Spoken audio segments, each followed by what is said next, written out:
Jo Labazé, bonjour, merci Bonjour. de venir nous voir à la semaine du Pays Basque. Alors, votre nom, je dirais, est un nom qui devient de plus en plus familier à nos lecteurs, aux lecteurs du Pays Basque, parce qu'on sait que vous êtes politiquement le patron du Parti Socialiste dans cette élection, notamment au Conseil général. Mais je pense aussi à ceux qui connaissent un nom et qui ne connaissent pas l'homme. J'aimerais bien que vous nous expliquiez un petit peu votre parcours, parce que vous faites de la politique depuis longtemps. Vous avez été élu, vous avez gagné pas mal d'élections. Donc, mettez-vous un peu à ma place. Vous seriez un journaliste qui connaît bien Jo Labazé. Comment vous présenteriez le personnage ? Alors, si vous voulez, je porte un prénom qui s'appelle Georges, et qui est un prénom terrien, ce qui explique un petit peu mes origines. Ouais. Mes origines, puisque né dans un petit village du Béarn, dans une famille d'agriculteurs, et pour lequel l'ascenseur social était, disons, une volonté. Quand on vit sur des exploitations agricoles, c'était la période des années 59-60, la première révolution agraire d'après-guerre, et il fallait, disons, partir. Il fallait partir.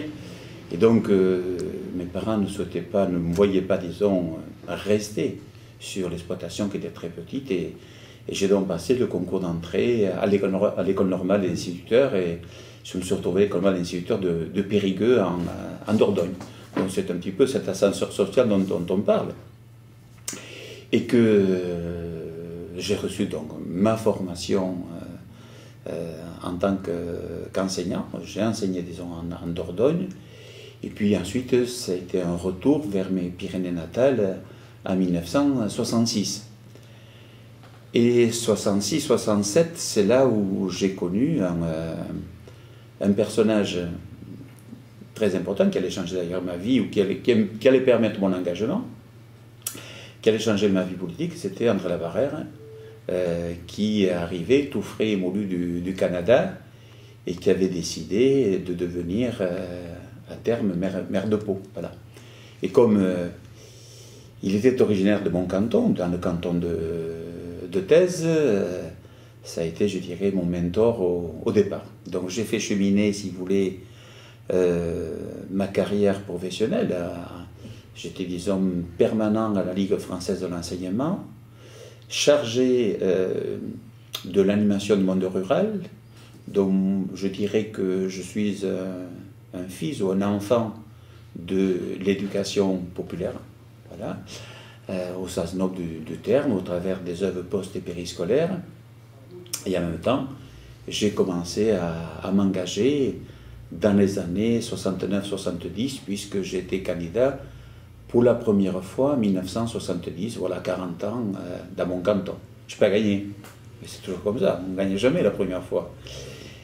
J'ai gagné la fois suivante, en 76, puis ensuite en 78, je suis devenu le suppléant d'André Labarrère, et il est venu me chercher pour que je sois son suppléant, puis ensuite en 81, je me suis retrouvé député après la victoire de François Mitterrand aux élections présidentielles. J'ai donc participé à toutes les grandes réformes sociétales, avec l'abolition de la peine de mort, la décentralisation, les nationalisations, enfin, tout ce qui avait fait l'architecture de la mandature de la gauche à ce moment-là. Et donc cette position m'avait entraîné automatiquement de facto à être membre du conseil régional, mais avant décentralisation. Je suis rentré en 1980-81 et je suis resté jusqu'à cette année où j'ai arrêté volontairement.